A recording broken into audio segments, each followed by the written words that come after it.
So what's up, fucker? How the hell are you? I'm fucking good, bro. Good. Fucking good. Let's crack into these. Ooh, yeah. What do you want? Let's do the same one you just did. Ruby grapefruit. Is that one? That's a mongrel. Ruby grapefruit. Hopefully it's good, because I don't actually like grapefruit. Oh, you're probably not gonna like that then. It tastes like grapefruit. No, that's okay. Oh. That's like a really watered down squirt. Yeah. Not the female kind. Right. The soda. Water. Yeah.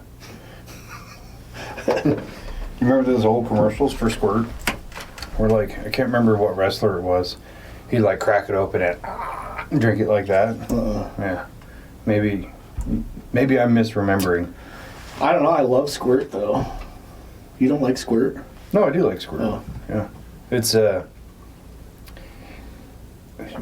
don't a lot of Mexican folks use it with like tequila and shit? Yeah. That's what's up. Good stuff.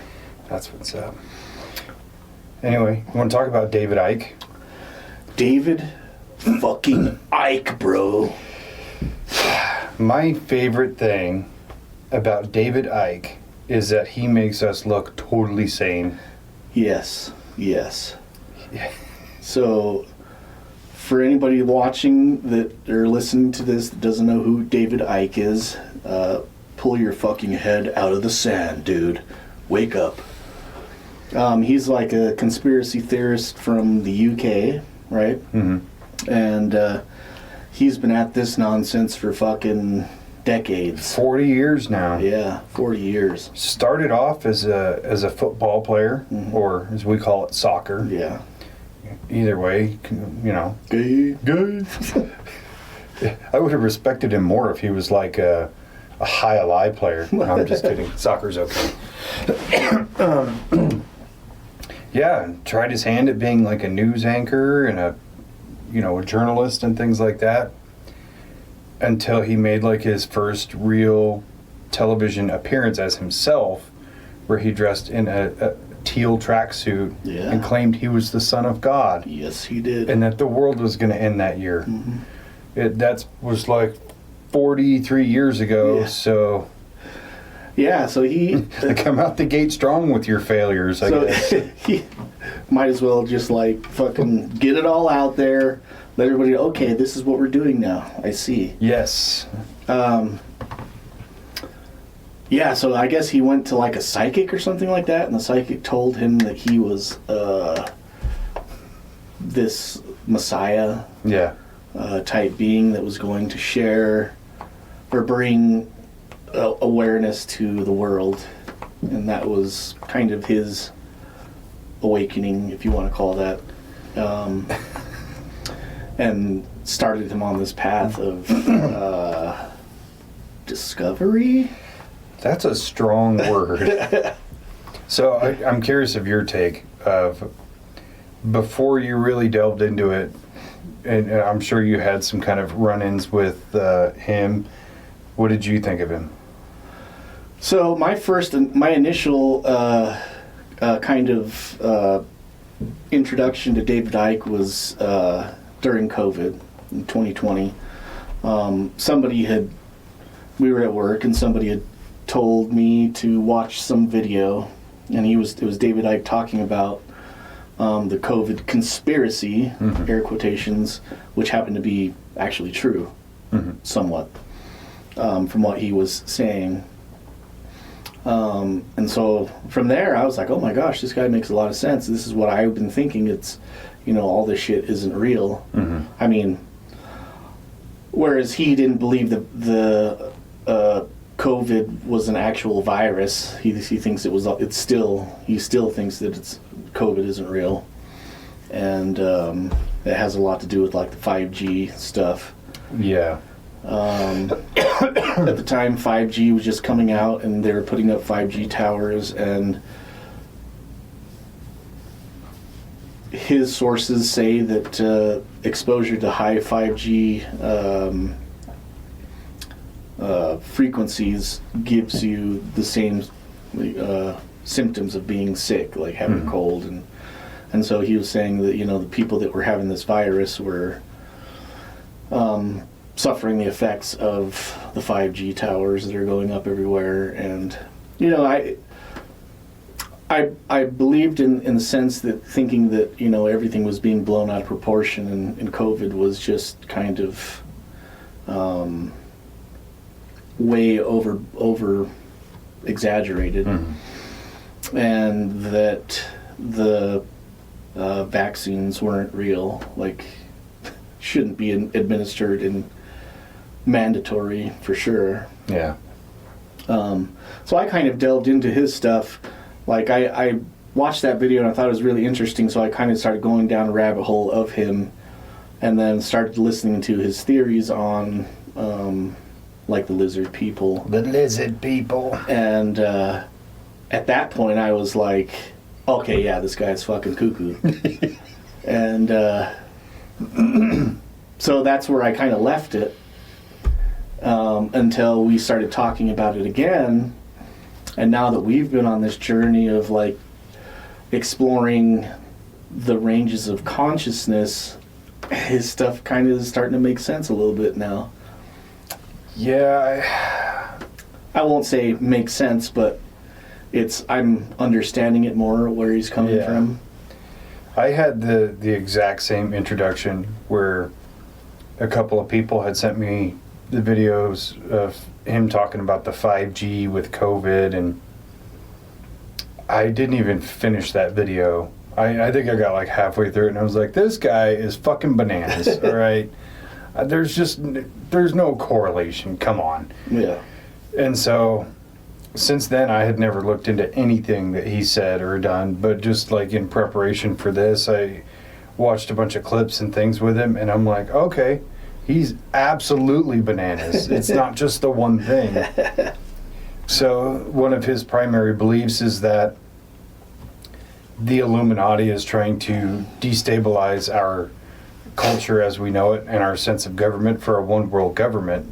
And COVID was like the stepping stone to start that master plan. And the 5G thing, I can't get past it. It's so stupid to me. Yeah. But yeah, and all the Illuminati are reptilians.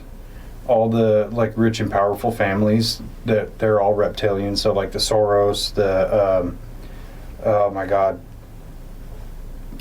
I always forget his Rockefellers. What's the other two? I had them written down. My notebook's way over there, and I'm too lazy to get it. Yeah, the force isn't working today. Haven't slept. I better just get it. Because I don't want to butcher it. I actually took notes.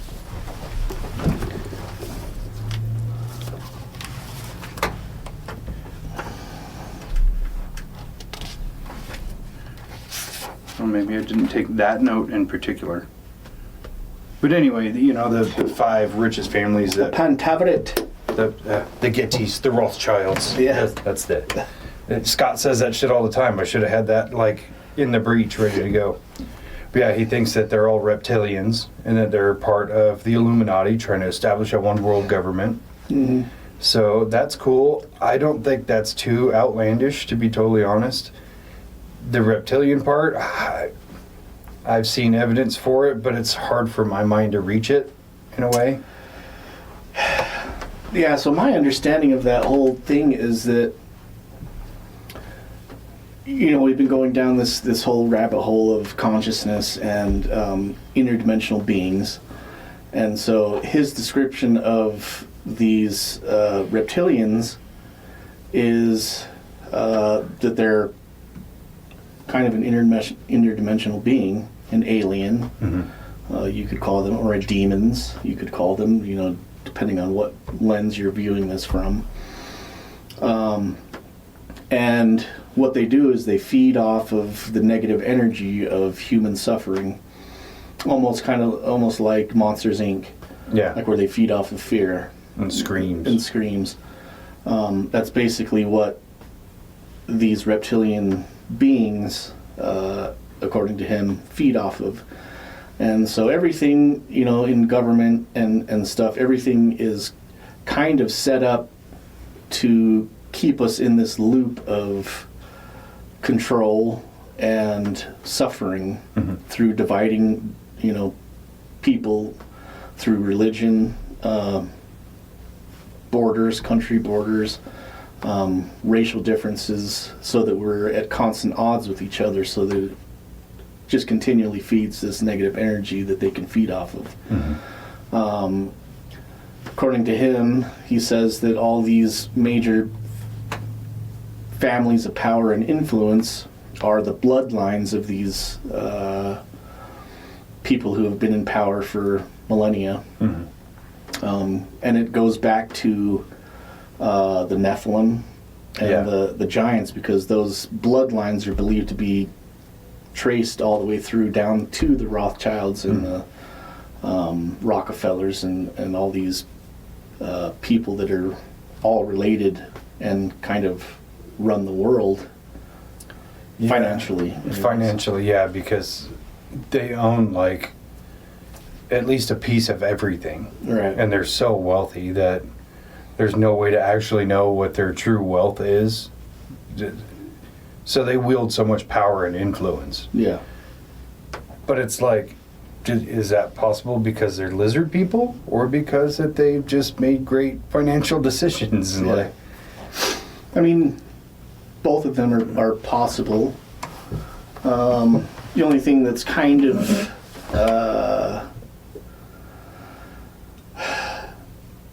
if you're believing the conspiracies, is that like all of these people are also involved in these secret organizations, like what is it, the Skull and Bones here in America, and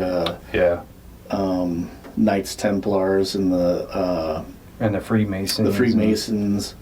What is the grove that all the political people go to?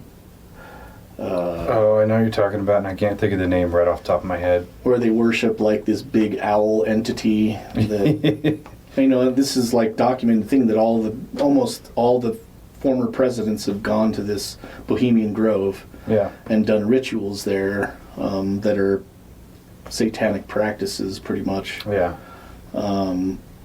Which, to credit on David Icke, he did do research on lineage of all the presidents and found that they're all distantly related. Yeah. Except for one or two, I think it was. Mm-hmm.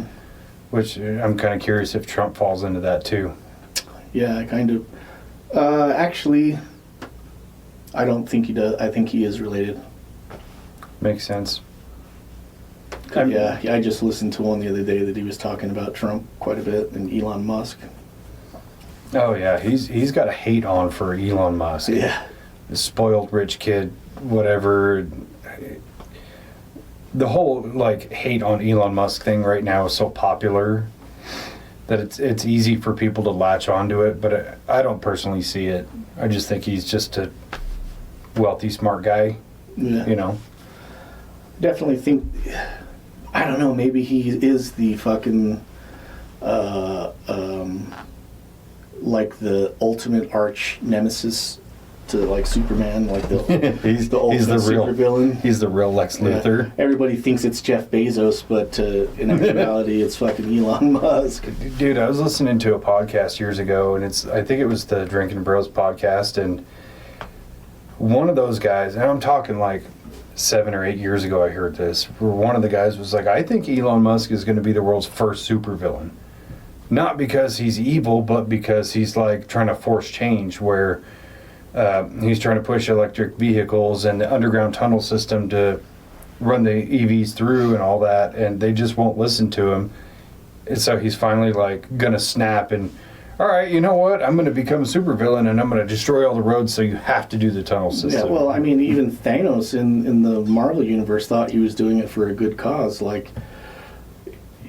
The universe isn't built for exponential expansion of population, and so just a lot of these, Bill Gates and these people want to depopulate the world because we don't have the resources to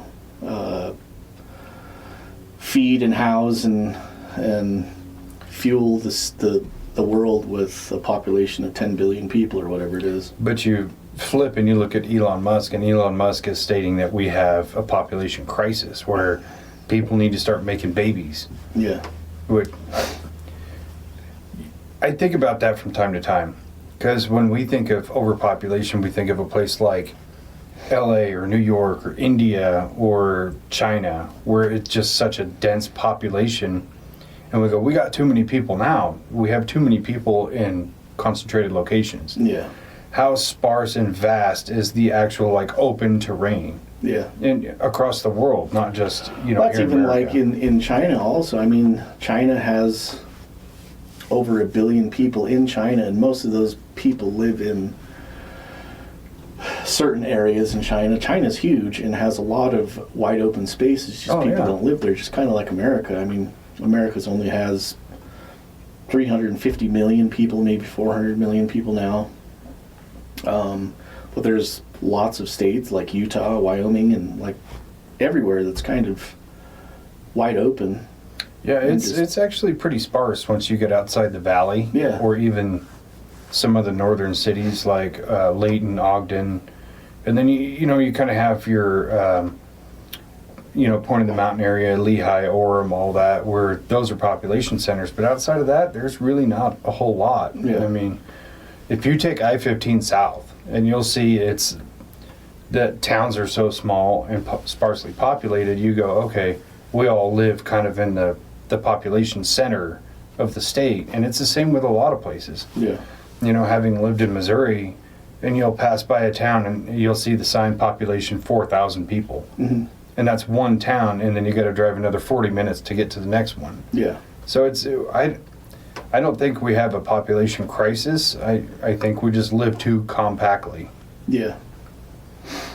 Yeah, and a lot of these places are built in places that aren't kind of equipped for supporting that many people. Like Vegas, you take for example, it's in the middle of the desert, and you've got probably 2 million people there. I don't know what the population of Las Vegas is, but it's probably a lot. And they have to have all that water pumped in from somewhere else because it's the fucking middle of the desert. It's legit a fucking desert. Yeah. If Vegas wasn't there, it would just be barren all the way through. Just like the rest of it is until you driving south, and then you get to like there's nothing, and then Vegas, and then you keep on going, nothing. Yeah, until you drop into California, but it's still nothing for a while until you get closer to the Inland Empire. Yeah. And it's just... It's probably a good 5 hours out of Vegas into California before you get, like, scenery. Yeah, like, you pass, like, Victorville and shit, and it's still the fucking desert, but there's a small population. And then you have another hour before you start to actually see, like, life, essentially. Yeah. Plus, nobody wants to fucking live out there. It's too hot. Yeah. I remember... I don't want to live there anyway. I'm hot as it is, like in springtime and like 80 degrees. Like, fuck, man. Where's the snow at? Back where it belongs, somewhere else. Dude, we stopped at Vegas one time, and I got out of the truck, and I was wearing a pair of Chuck Taylors, and I'm standing there in the sun with my feet on the pavement, and like I felt like my shoes were fucking melting. That's how hot it is there. But yeah. One of my favorite David Icke theories is that the moon is actually like a big satellite that basically showers the Earth with EMP, creates the electromagnetic soup that keeps the elderly weak so that COVID could kill them. Yeah. The one thing that I do appreciate about David Icke is his ability to connect the dots to the theories that he wants to get to. And it's definitely a very biased system. Oh yeah, for sure. Where he creates some crazy fucking narrative, but then he'll take existing data points and like make them somehow wrap around to that. Yeah. So I listened to in the past like week and a half probably 25, 26 hours of him talking about his theories. And all the roads somehow just lead back to, and like somebody will ask him a question, and whatever it is, he'll like take this long scenic route to like a road that he recognizes, and then from that road he can take his journey to his point. Like, it takes some fucking mental gymnastics to follow him. yeah, But in some of them, it is very easy to follow, and some of them make sense, like pushing a one world currency, where during COVID times we're told don't use cash because you could potentially transfer the virus via cash to somebody else, but we already kind of don't use cash anyway. Most Yeah. people don't, and we all know cash is fucking dirty. yeah, Where it's like, what is it, 8 out of 10 bills that you come into contact have traces of cocaine on them. Mhm. So we already kind of know that cash is fucking dirty and it's like not clean to handle at all. But just using that to push your narrative yeah. is his way of like steering those data points in line with his theory. Yeah, and I think part of that was like the drive to get rid of cash, because if you get rid of cash, then everything can be run off of credit, and then credit's way more easy to control people's financials. Like, you can control somebody by their financials if they're just going solely off of credit and not using like actual physical cash, which makes sense. It's kind of where a lot of people are like against the whole digital currency Yeah. scenario. Yeah, and I think cash isn't going anywhere anytime soon. Especially, my thought is if you're trying to eliminate cash, it's because mostly you're trying to eliminate tax fraud. Because you think about if you own like a laundromat, a cash-only business, where you're not going to report everything you make. You're going to keep a little bit of it and report less so you pay less taxes. Yeah. And you have more money in your pocket. So I think if the goal is to get rid of cash, it's more because of that than transferring COVID or anything like that. Yeah. It's kind of a silly premise to me. Yeah. Yeah, I don't know if it would work. I mean, it could possibly work, but that means everybody would have to have like bank accounts and credit scores and shit like that, which a lot of people just are kind of against. Where, I'm against credit scores anyway. yeah. Did you know credit scores only came about in the 80s? Really? Yeah. It's like we think of it as Yes. this, forever long thing, but it's really not. So, yeah, I think credit scores are a crock of shit.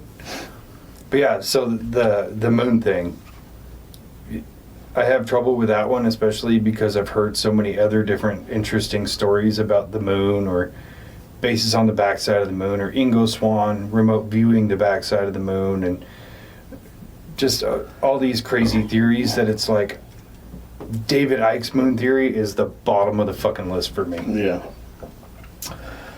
I did come across was David Icke talking about the Monroe Institute and astral projection and remote viewing. And according to him, a lot of the people that were doing those things would often run into the reptilians beings, and they actually called them the alligators. Like, they would always tell each other while they're going into like a session, watch out for the alligators, watch out for the alligators. And it was kind of a code for the lizard people. The lizard people. I don't know. The whole lizard people thing, in a way, makes sense to me because space is essentially infinite, right? Like, we can only measure what NASA says we can only measure 4 or 5% of space, which means there's a lot of space out there. Mm-hmm. So there has to be life outside of this planet, intelligent, sentient life. So it stands to reason that there would be multiple species, or even interdimensional or extra-dimensional. Fuck, they could be part of this planet naturally. I mean, there's theories about Hollow Earth, and that's where the lizard people live, or that potentially Atlantis was populated by lizard people. So for me, that's a total possibility. And that's where I kind of thought that, his theory was that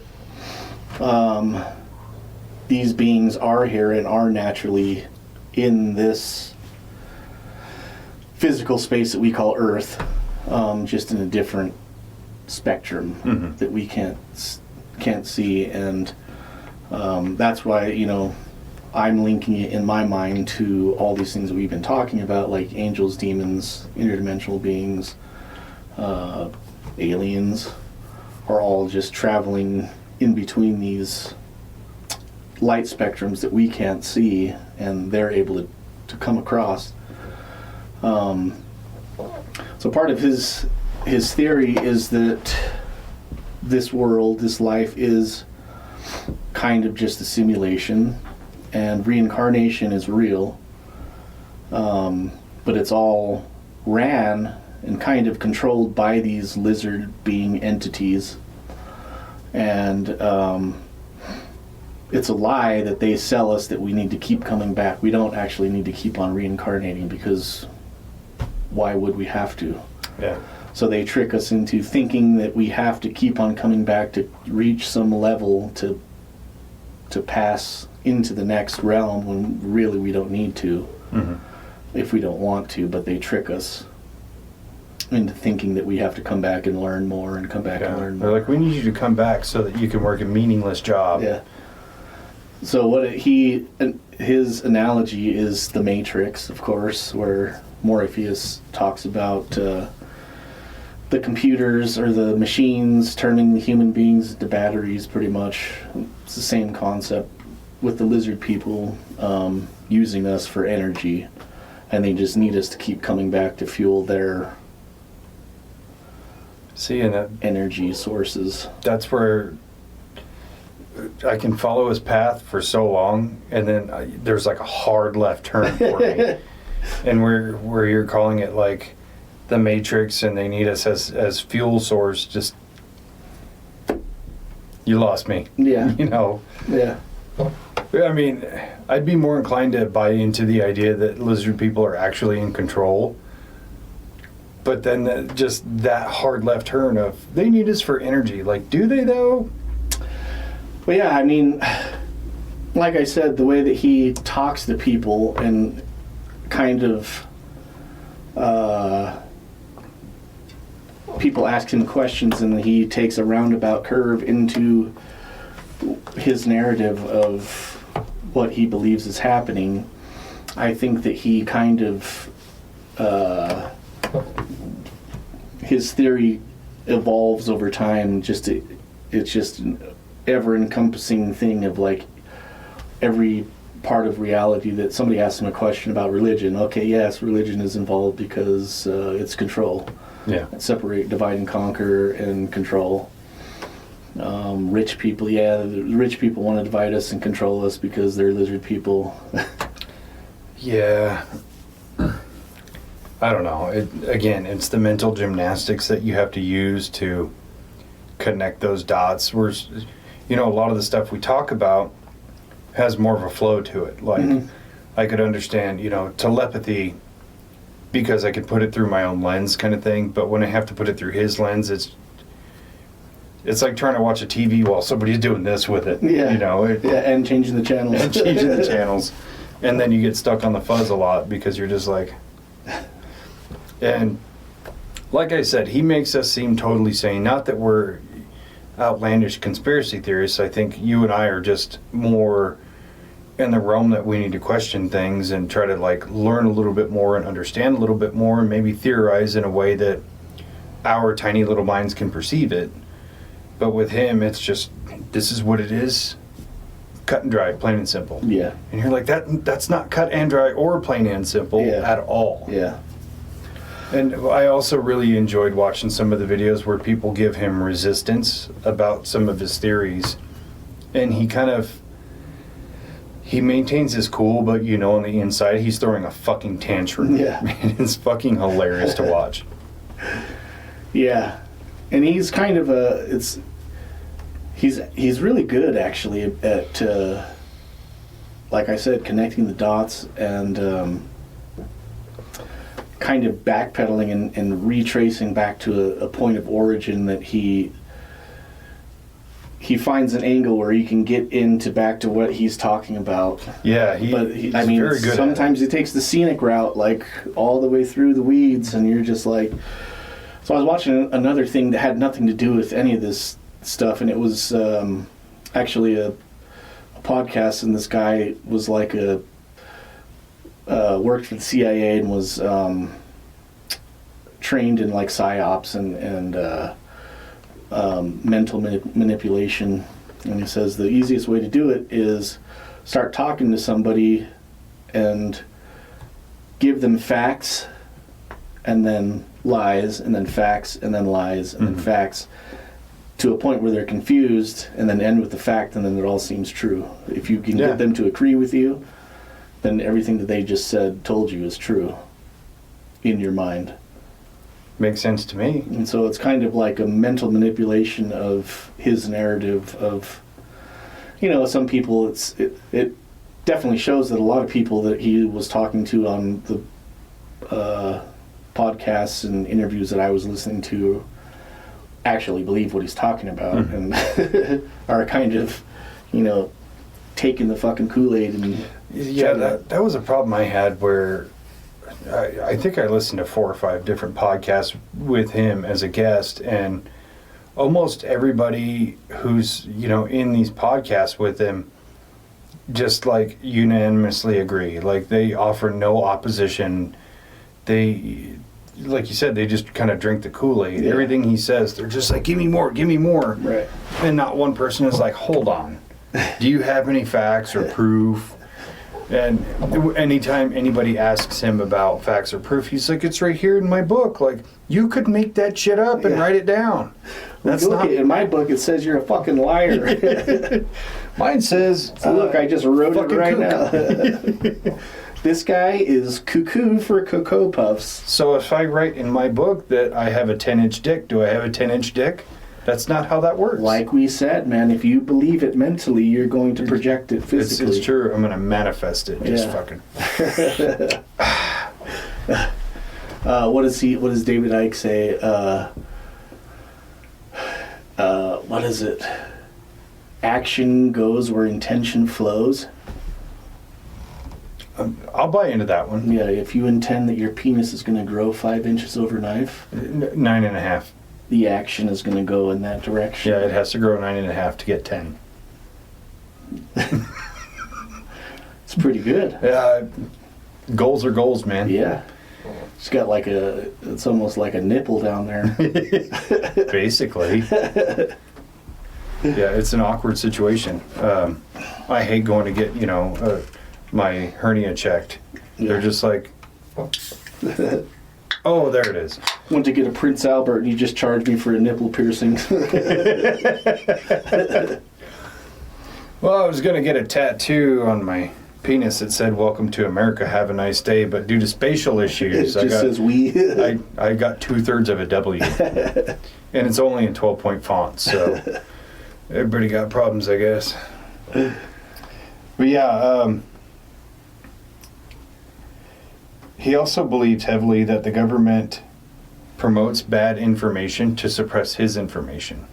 He's this huge proponent that his information is being suppressed, which is complete horseshit because he's published, I think, 25 books. He's been on numerous TV shows and podcasts. Who is suppressing you? The big one that I found was that he had a movie called Renegade, and it was supposed to have like a premiere and everything, and an hour before that movie was supposed to premiere, they pulled the movie and they canceled the premiere because whoever was in charge, I guess, like the owner of the theater was like, oh, is this a David Icke movie? And they're like, yeah, and he's like, cut it. But to me, that's not, the government or the lizard people suppressing you. It's that owner was like, fuck that guy, I'm not playing his movie in my theater. Yeah. It's more personal than anything. Which doesn't make sense. I mean, unless it only sold like 4 tickets. Yeah, which could very well be. They're like, here's your $12 back. We lost $48 on this movie, but yeah, I know that he was like in all of his interviews. He's talking about as soon as he started coming out against COVID, he got kind of shadow banned on YouTube and social media platforms. He's welcome to the club. Kicked off of Twitter and X, Twitter at the time. But dude, we've been shadow banned too. Yeah, I mean currently. Maybe we should do like a hashtag reinstate the 9/11 episode. I mean, you can still listen to it. You just can't listen to it on YouTube. Yeah. It's still there. No, a lot of people went through that during COVID, where if you spoke out against COVID or the methodology that countries were taking to deal with it, whatever, it was on. Most everything was tagged as false information or whatever, misinformation. So like the big tech companies, you know, Facebook, Twitter, all that, like they were shutting down freedom of speech because of people speaking out against COVID. Mm-hmm. It just, he took it more personally because he's one of those people who thinks he's always right. Yeah.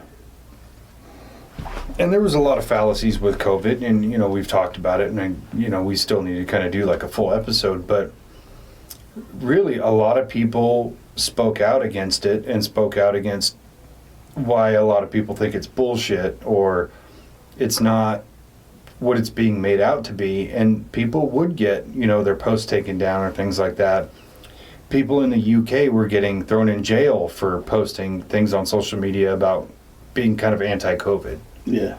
So it's like, it ain't just you, buddy. You're just the kookiest of all, and you have the biggest voice of the people who got in trouble, you know? Yeah.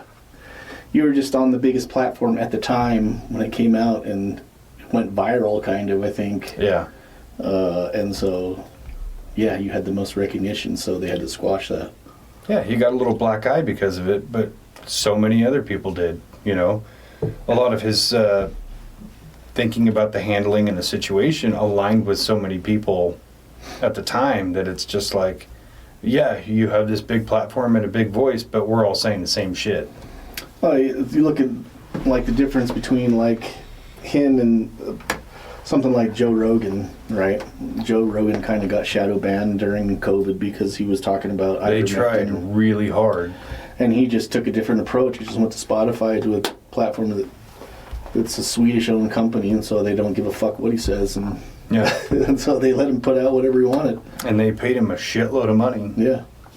So I mean, he could sit there and cry about it and then not do anything, or just fucking move platforms. Yeah, I Take mean, your audience with you. Joe Rogan is such a huge figurehead in the world now, and has been for a while, that people listen to him. But he's also like reasonable, you know, where he's not out here trying to connect the dots to fill his narrative. He's just out here saying, either this is my opinion, or this is what I've researched, or this is my experience, which is so much more respectable than just coming up with nonsense and then trying to make it all fit together. Yeah. You know? I think David Icke should go on Joe Rogan, because I think he's probably scared to go on Joe Rogan, because Joe Rogan probably fucking... he'd roast him, dude. Yeah. Like, I've seen some of that Tom DeLonge one was bad. Holy shit. Fuck, that one was rough. Even the one with Dan Aykroyd was kind of touchy. Yeah, it was a little touch and go at times. And there was points where I'm like, God damn it, Joe, leave him alone. He's a Ghostbuster, you know. But then at the same time, Dan Aykroyd kind of didn't really fucking care what he thought. Like, no, he just kept going. Yeah. Like, these are two people that are not like diametrically opposed, but pretty close to, where everything that Dan Aykroyd says, he 100% believes. Versus Joe Rogan kind of has that questioning mentality of like, sounds like horseshit to me, you know. So it's respectable on both ends, but I think there was times he could have went at it a little bit softer. Yeah. Of like, instead of being like, that's fucking bullshit, being like, where did you get this information? Or do you believe this is true? You know, that, anyway. Yeah, that'd be fucking great. You just watch David Icke be a punching bag for Joe Rogan for 3 hours. Yeah, you have to go through so much. So that was my issue, was like trying to do the research on David Icke, like trying to get to the core of his kind of theory. There is no, I mean, there is a kind of essential core, but there's so much like going on in the atmosphere of his theory that, like, it's, like I said, it's all encompassing, and you have to be willing to accept all or nothing with him. Yeah. And it's hard.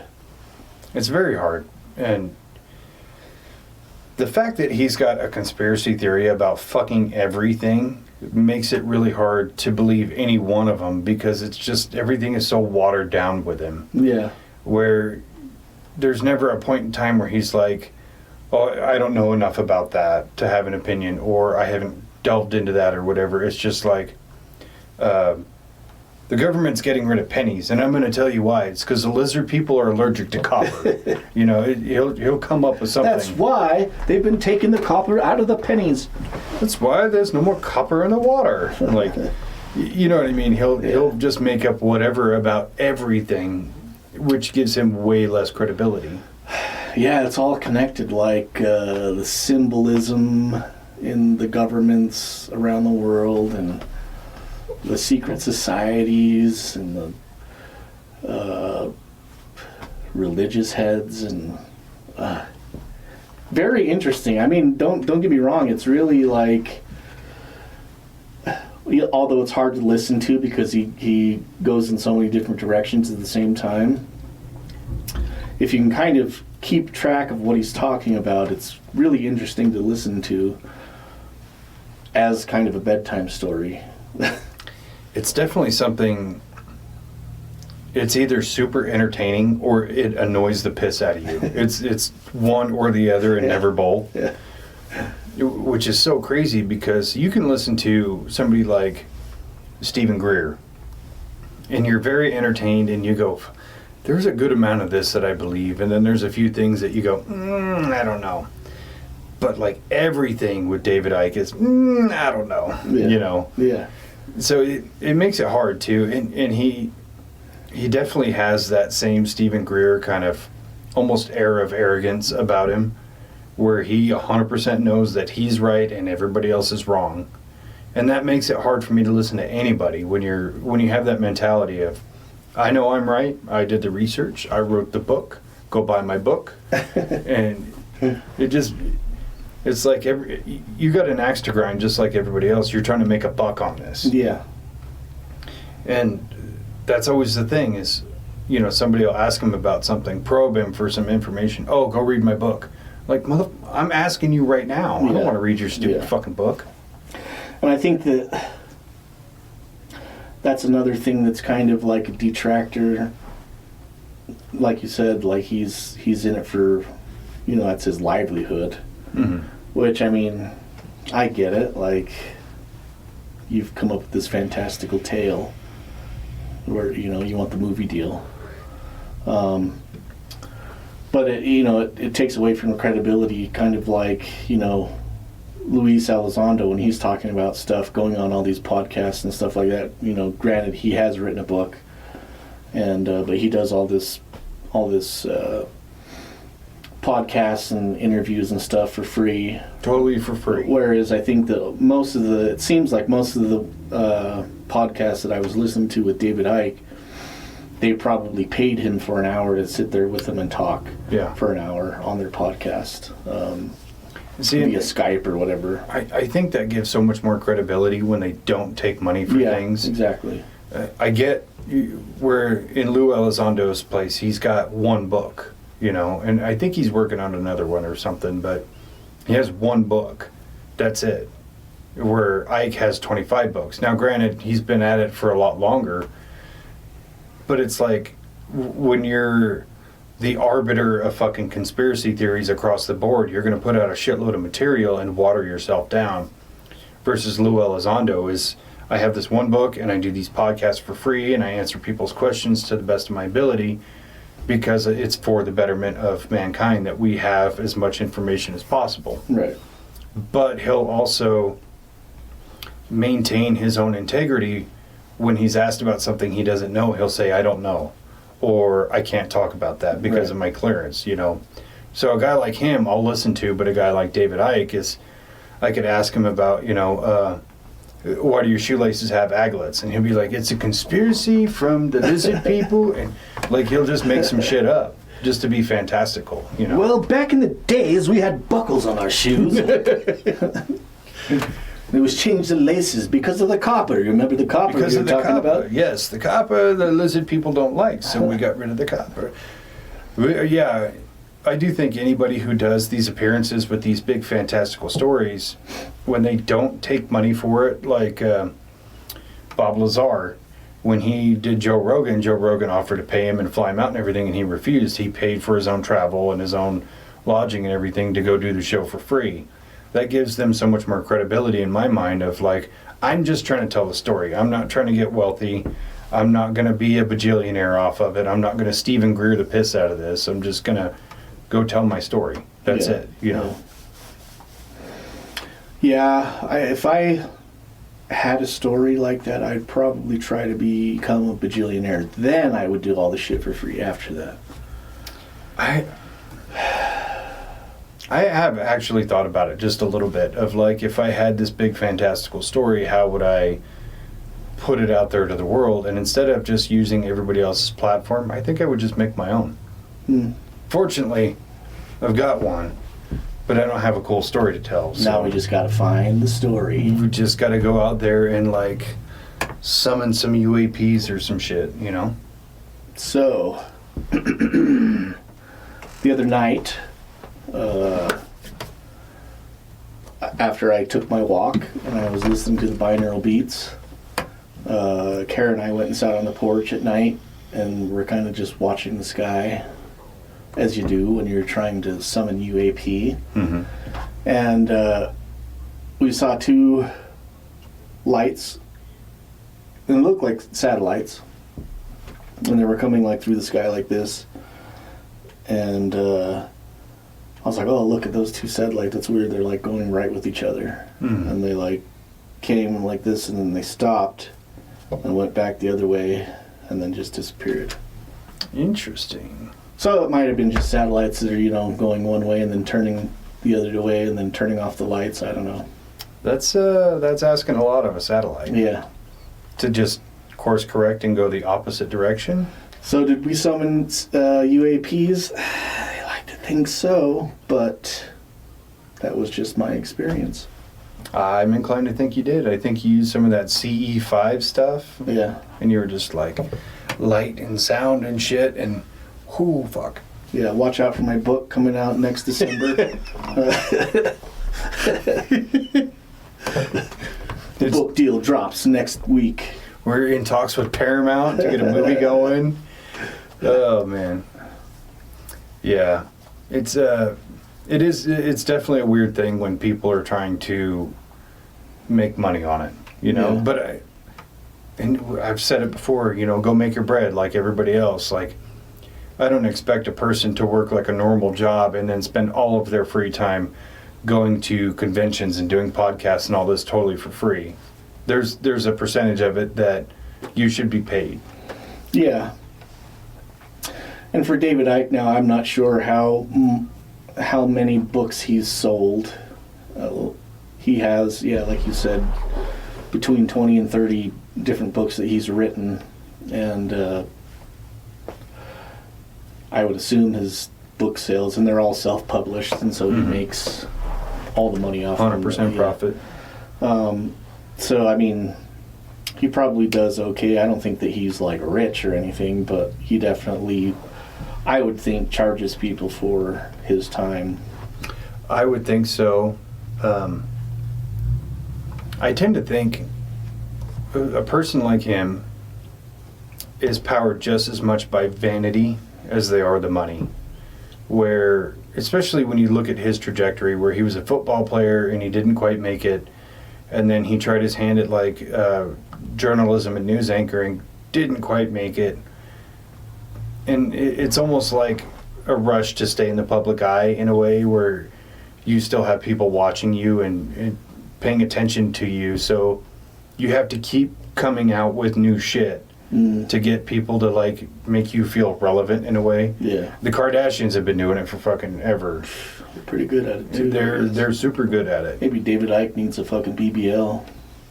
He'd do better numbers.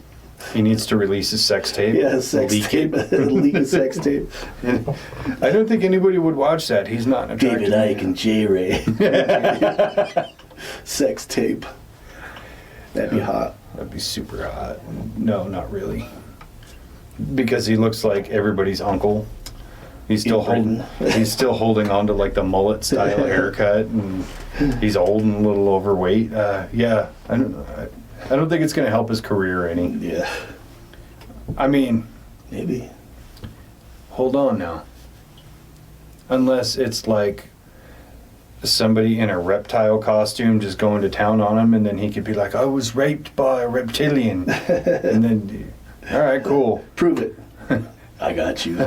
I've got the tape. It's just like a poor fucking costume too. It's not even like a dimensional costume. It's just like a fucking sleeve. It just says reptilian on it. Like one of those fucking plastic masks. Yeah, like the 80s and 90s. And the dude behind is just like, I can't breathe. The mouth hole's not big enough. You like that? You like that? I'm fogging up super bad, dude. I was watching one set of videos where this other guy is talking about David Icke and kind of breaking down some of the psychology behind a lot of his claims and his like methodology for perpetuating these claims. And one thing he said was, no matter what happens, if it comes to fruition that aligns with like David Icke's theory, no matter what it is, he's going to say, I told you so. I predicted that.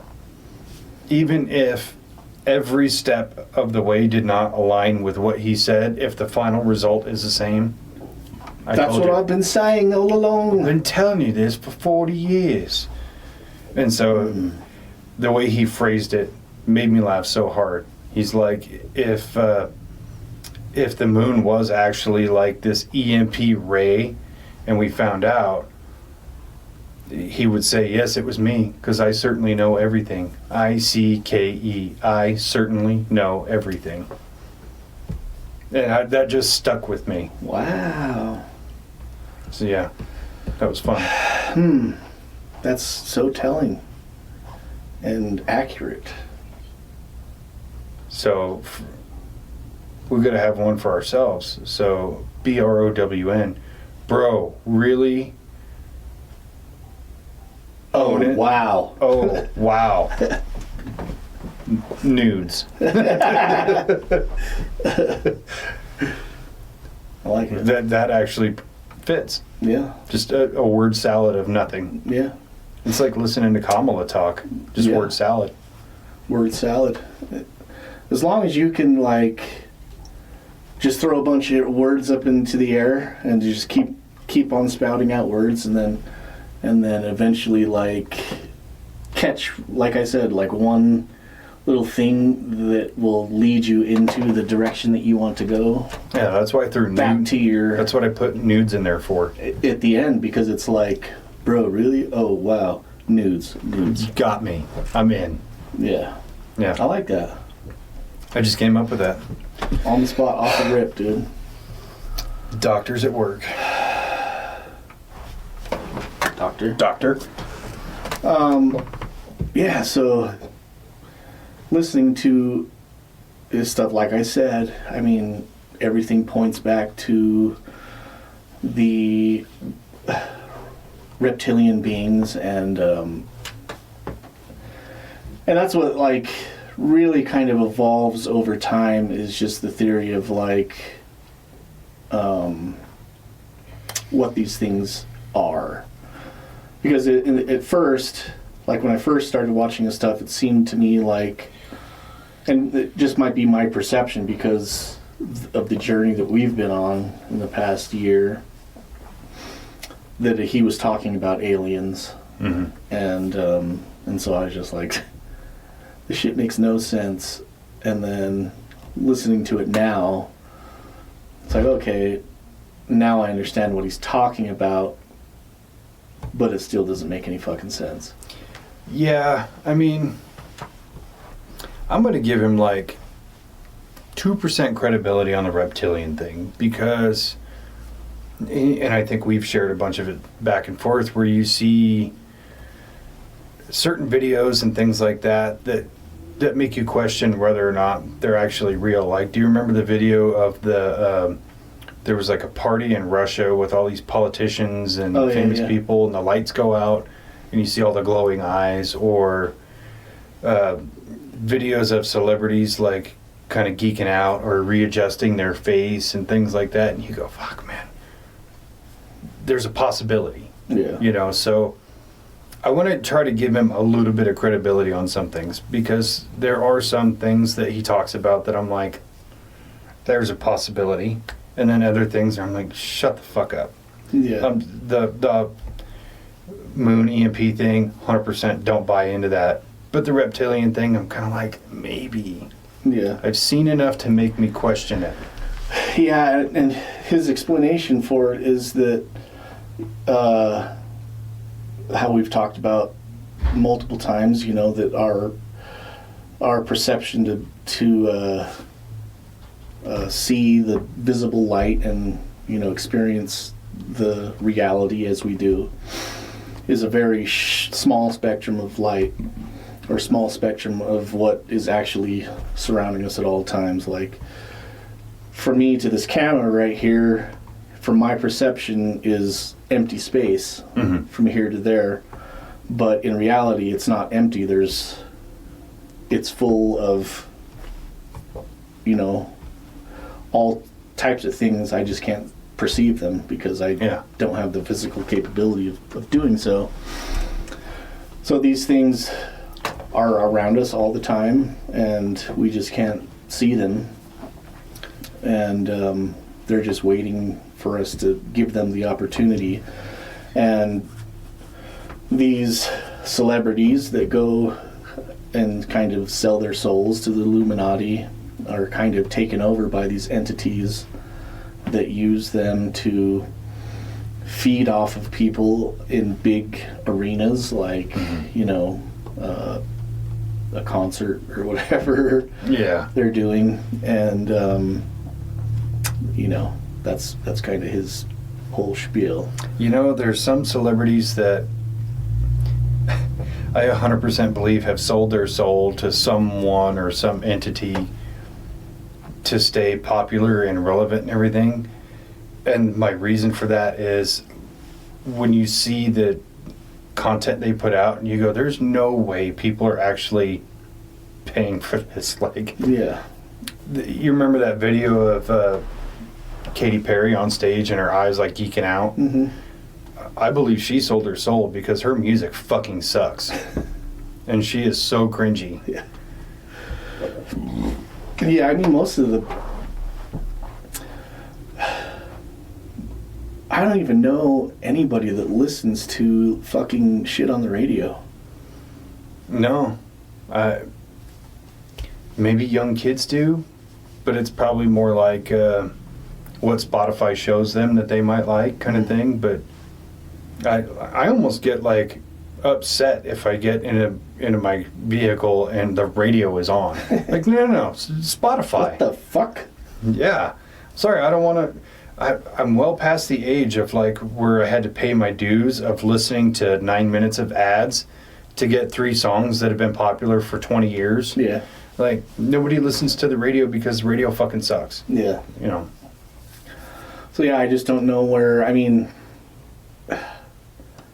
I can't even name one Taylor Swift song. I mean, it's just not in my fucking vocabulary to listen to her music, but like, I'm sure people do. I guess they do.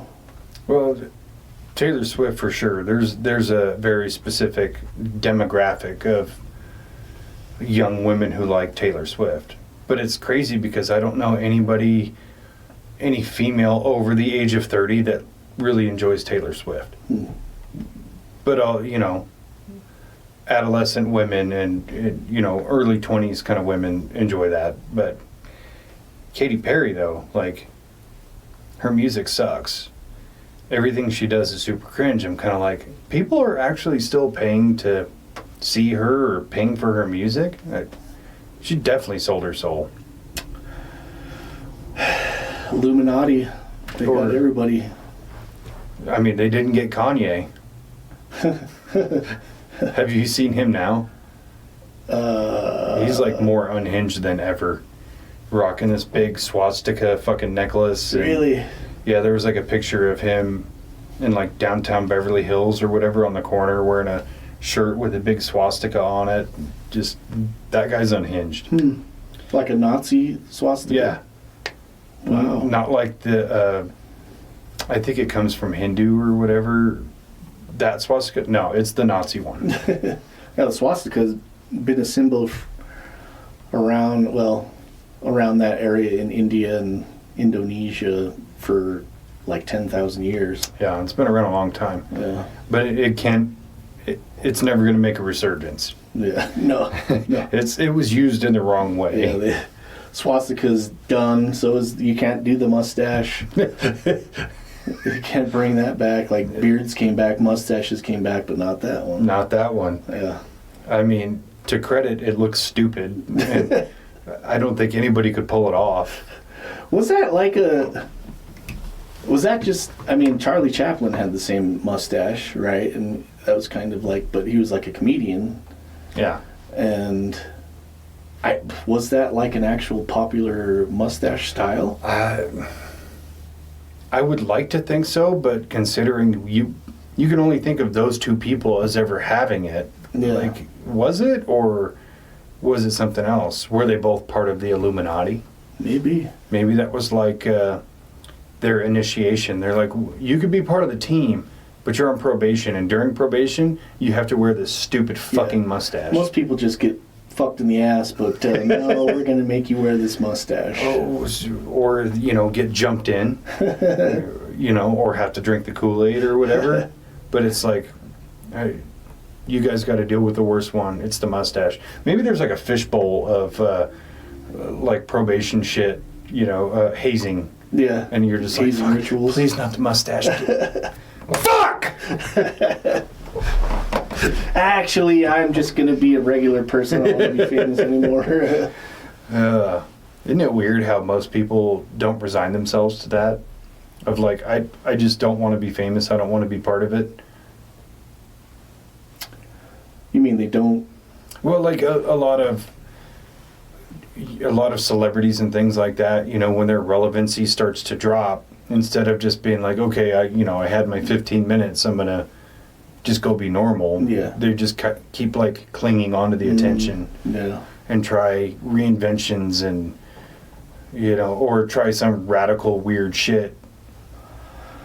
Yeah, it's like, what do you do at that point? Like, especially if you were like super famous for a while and you're making pretty fucking great money and you start living that lifestyle of having that much money, and then all of a sudden it's gone, and then you just go like get a job at Target or something, or what? Well, I mean, you would hope that people had, you know, people in that position had the wherewithal to actually invest money or have some kind of regular income system. And, you know, a lot of actors and musicians get residuals that they can actually live off of. Yeah. But a lot of them don't because they're more addicted to the fame and the attention. I mean, Mickey Rourke hasn't been fucking relevant in 20 years, but he's still trying. Yeah. It's like there's some actors like what's her name from Harry Potter that are just like, yeah, I don't really want to do that anymore, kind of. Oh, Emma Watson? Go to school. Yeah. Well, a lot of them that do go to school, they go to school and then they go right back into acting. And it's like, dude, I would take the money and run. Yeah. Personally. But that's looking at it through a different lens of like, I don't want to have to worry about bills anymore, but I don't want that lifestyle of no anonymity in life where you can't walk down the street and just be left alone. Yeah. I couldn't do it. Me neither. I mean, I have a hard enough time even going to fucking 7-Eleven without asking for autographs for fucking DJ Khaled and shit. Some lady, I was at 7-Eleven right over here, and she was asking me, like, what I'm doing in town, and, like, telling me that her daughter does music, and I need to come and listen to her music. And, like, I'm not DJ Khaled. I don't want to listen to your daughter's shitty music. Even if I was DJ Khaled, I especially wouldn't want to listen to her music. Dude, next time somebody says it, be like, bro, I'm not DJ Khaled, but I am a world-class podcaster. Yeah. I mean, I have trouble with that, where I walk down the street and people are like, Dave-inci! I get it. You're like fucking slapping people away and shit. Yeah, I mean, did you see all the women outside just like waiting for me to walk out? Yeah. Yeah. Barely made it to the door. Yeah, You should just walk around with the fucking Sharpie and just signing people's shirts as as you walk by them. Yeah. Just like, dude, what the fuck? just signing tits everywhere I go. There you go. There you go. There you go. What was that Nick Swartzen comedy bit? Was it Nick Swartzen? I think it is. He's like, my grandma thinks I'm way more famous than I really am. She always wants me to sign her tits. Takes me a really long time, though, because I use a pencil. That just popped into my mind. Thought I'd share it. You're welcome. That's gross. It's a mechanical pencil, too, so it breaks a lot. Yeah. Anyway. Damn it, gotta start over. Anyway, David Icke, what is your perception now compared to when you first saw him? Like, is there kind of an equal through line of, I thought he was mostly full of shit then and it's the same now, or do you have a little bit more or less believability? I think I understand what he's talking about a little bit more.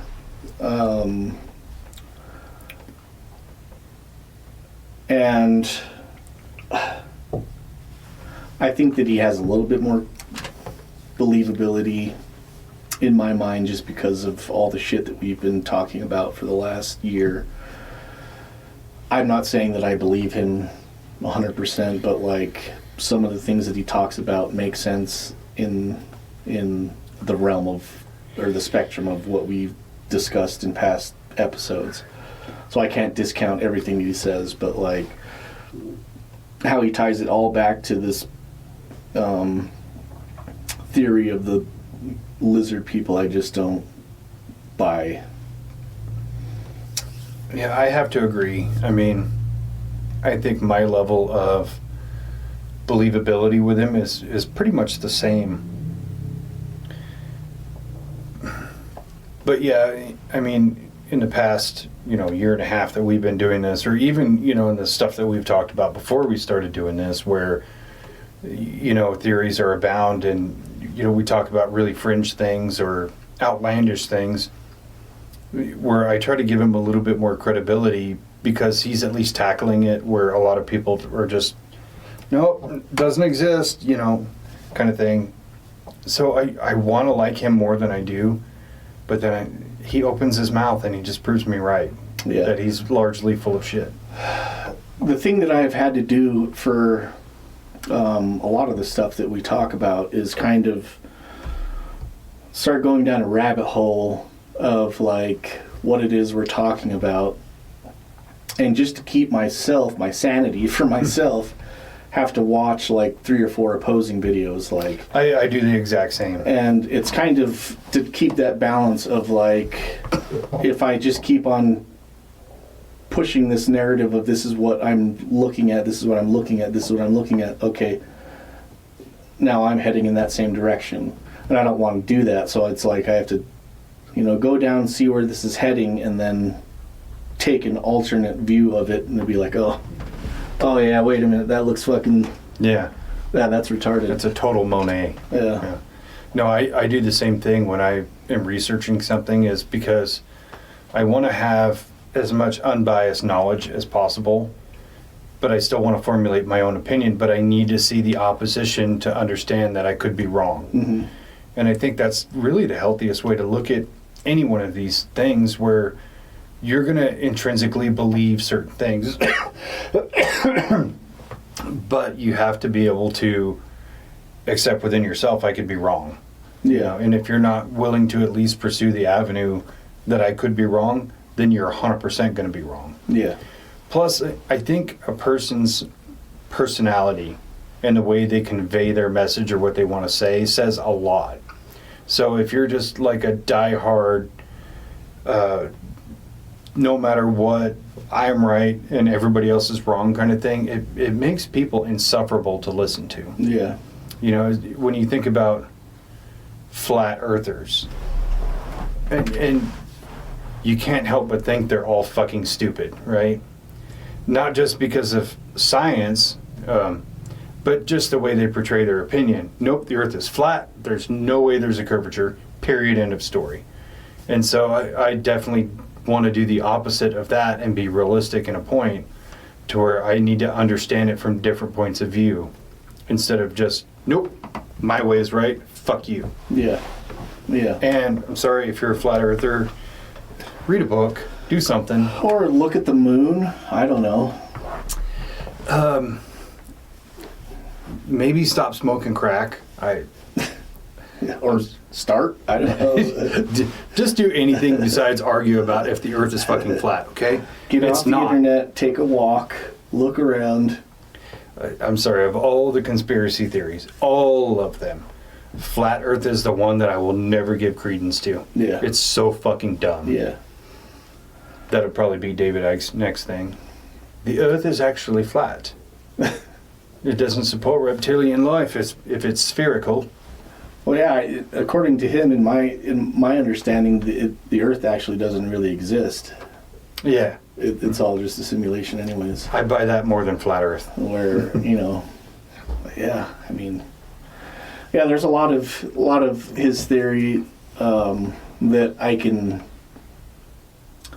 Again, like, he covers so much ground that it's almost hard to keep up with what he's talking about. Yeah. And I think he does that on purpose, just to, Throw you off that the scent. confusion, just to run his psyop, mental psyop with people. But he puts out, I mean, he's gone through a lot of information, and he's good at, like, putting it together. I just don't agree with his conclusions. It's funny you say psyop, because it just made me come up with a conspiracy theory on the spot. What if all these people like David Icke and Stephen Greer and the numerous amount of people who believe in conspiracy theories, what if that is the psyop to see who is a dissident and doesn't have a place in the future society? The reptilians just like put him up to talking all this shit to see who's going to buy into it. And then be like, okay, when we do the purge, we got to get rid of these people. Yeah, we got to cut out the cancer here. Yeah. The think for yourself people, we got to get rid of them. Yeah. Solved it. Doctor? I think this one's done, dude. Put a pin in her. So there's one David Icke theory that we kind of glanced off of that I think we got to go back to is the rituals. When you talked about going to the Grove and doing these rituals, where I was watching a video where he was talking about Eyes Wide Shut, the Tom Cruise movie, where they're doing like the blood ritual with the naked women and all that, and there's some credibility there because of everything that I've looked into with like Pizzagate and pedophile rings and all that, which he's a huge proponent that the reptilians are pedophiles. Yeah. So, well, he was kind of like, he was talking about adrenochrome 10 years ago. Yeah, before it was kind of in the zeitgeist of conspiracy theories, he brought it up. Yeah. Which I'm still kind of on the fence about, but at the same time, I believe it. Yeah. So people, I mean, if anybody's listening to this, if you don't know what adrenochrome is, look it fucking up. But it's like, supposedly people do these satanic rituals, and the ritual is performed to, like, you have a person that you're going to sacrifice. But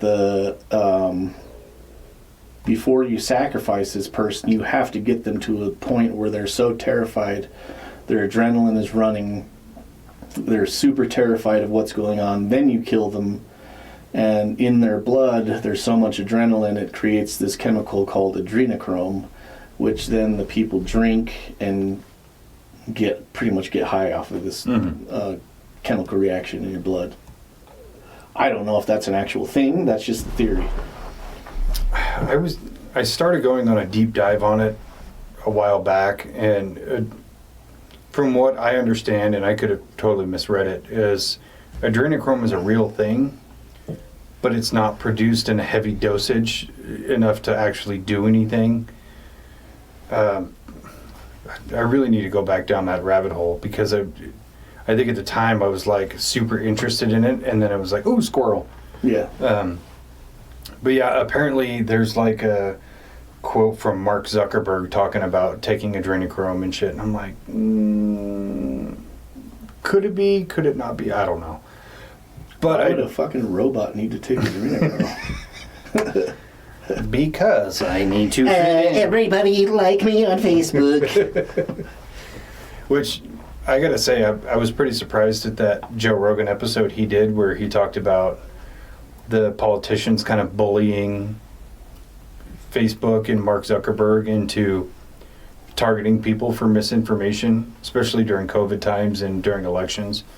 And he admitted it, and I was like, what the fuck is... The world just flipped. What's happening? Anyway. But yeah, I do give credence to the idea that there are rituals happening in the upper echelons of society. And the way he talks about the way Kubrick filmed that scene, like the satanic ritual, whatever scene, I've never seen the movie, but the way he filmed that was really accurate, you know, with the robes and the colors they were using and all the naked women and all that. And it's like, how do you know that? But yeah, that was one that I was like, okay, I'm with you on this to a certain degree. Yeah. And he goes into saying that, you know, Stanley Kubrick, that directed the movie, died shortly after the movie was made of heart complications, which is a kind of a known tactic of in the conspiracy world of the government to get rid of somebody that they want to get rid of pretty easily, is just to give them a heart attack. Well, they have that super heart attack gun. They have the heart attack gun, which they came out and said that they have, and the CIA came out and said they had that in the 1950s or whatever.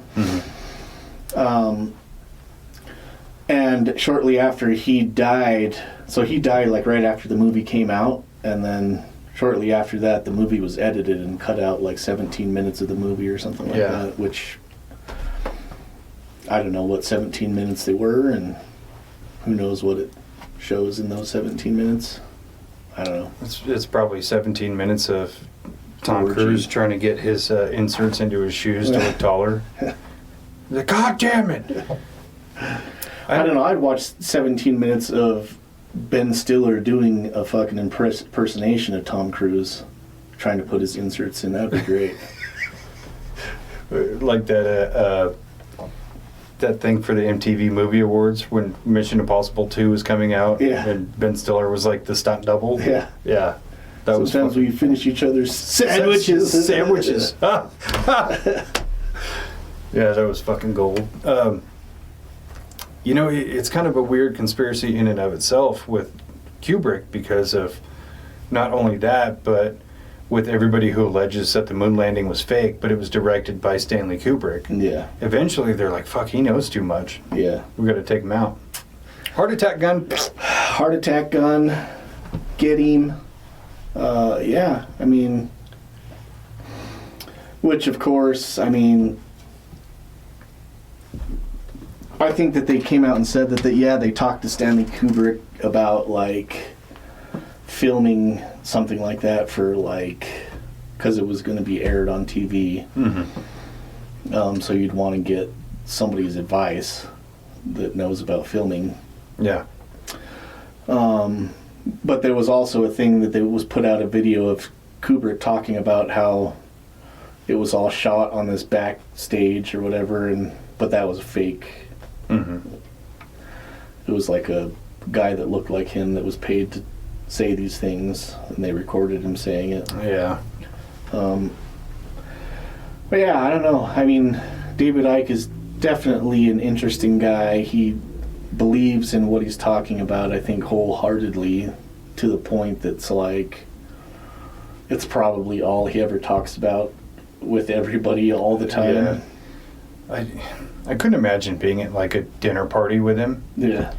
Be like, hey, hey, David, I haven't seen you in a minute. How you doing? Oh, great. I just published another book on a conspiracy theory of, how reptilians want to take all the men's buttholes, or, and you're like, all right, cool. I'm glad I said hi.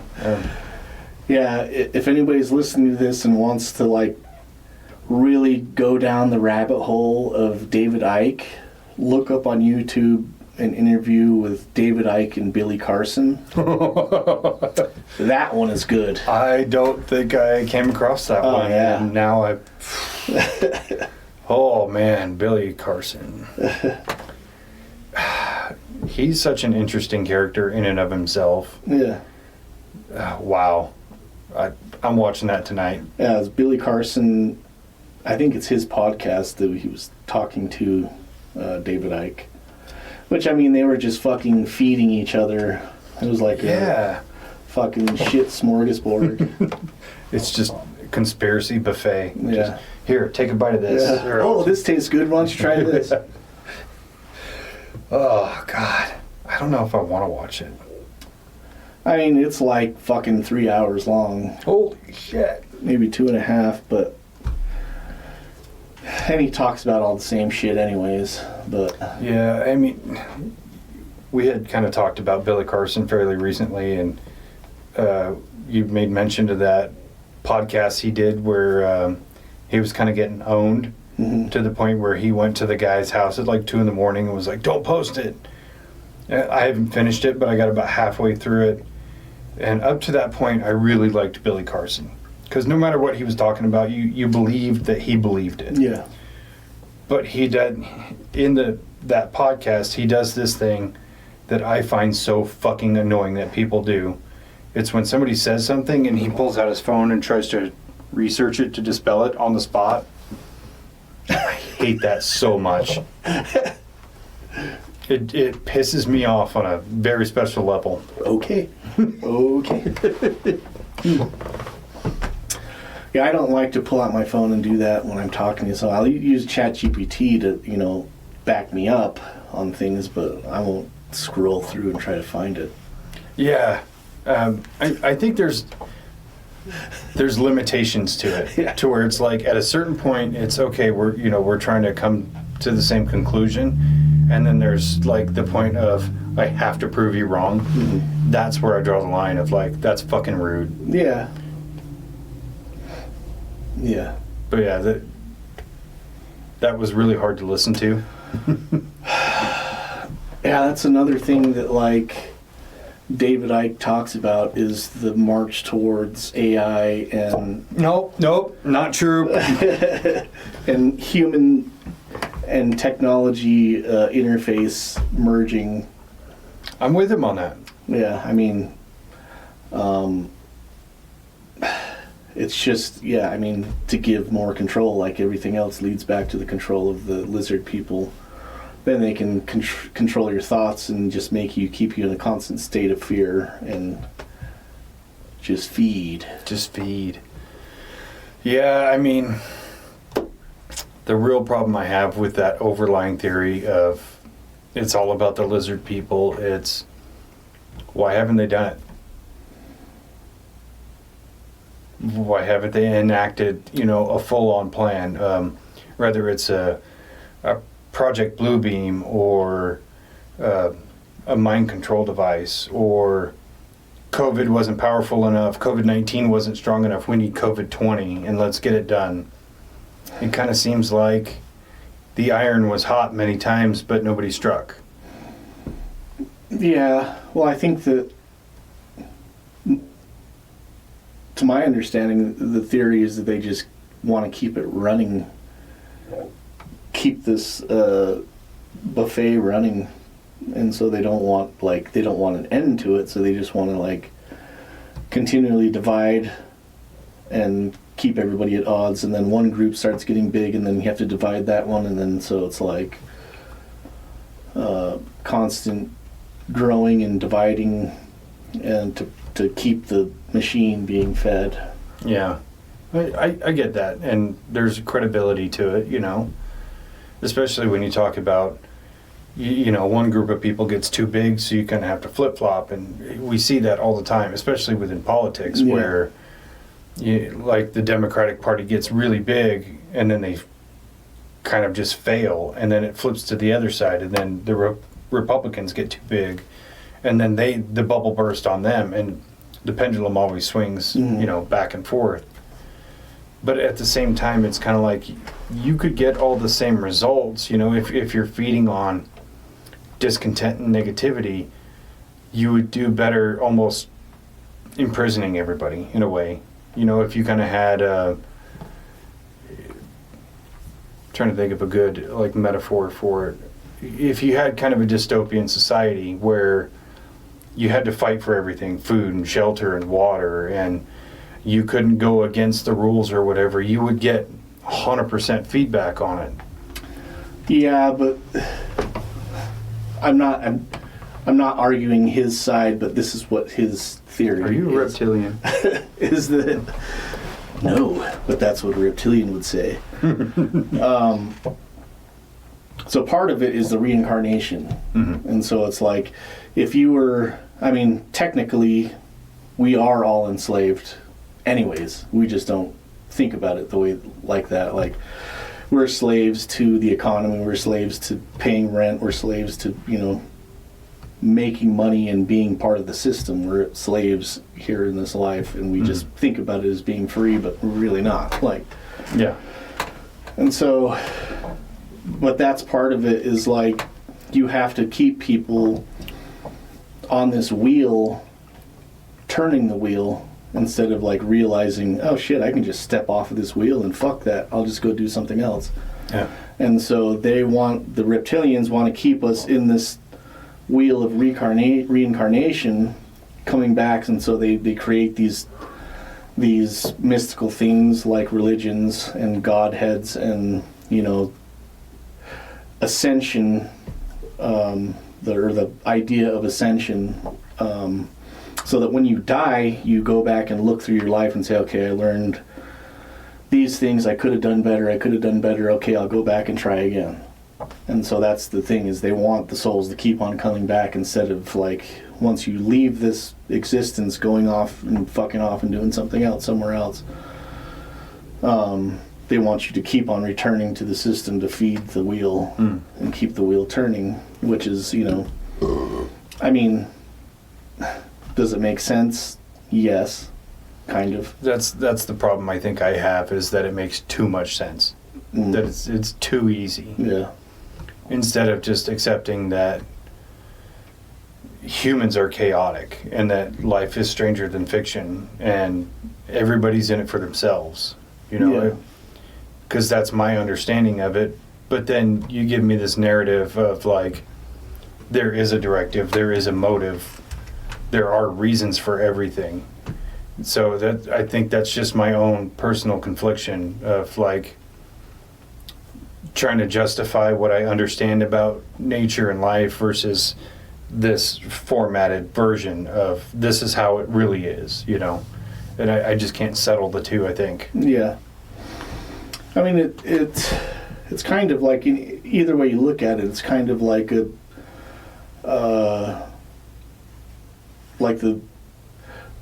anything in your life is just a series of possibilities, right? Yeah. Anything that you do, like I'm going to go eat a sandwich, the probability of that is, you know, probably 50% because it's getting to be lunchtime and you probably want to eat lunch, and so what are you going to do? Well, I'll go make a sandwich.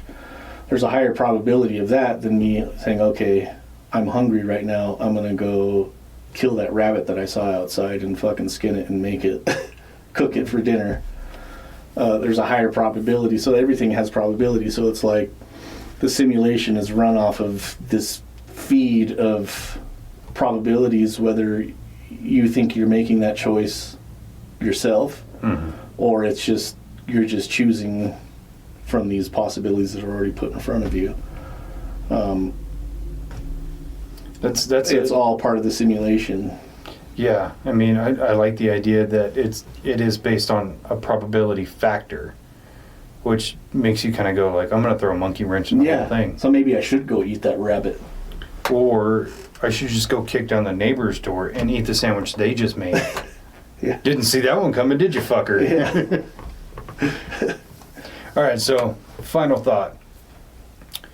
On a scale of 1 to 10, 1 being not full of shit and 10 being completely full of shit, where do you put him?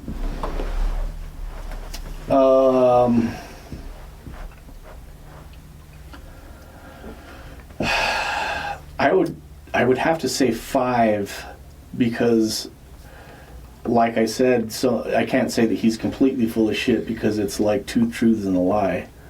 So it's like a lot of the things that he says are true and possible, but the outcome is a lie.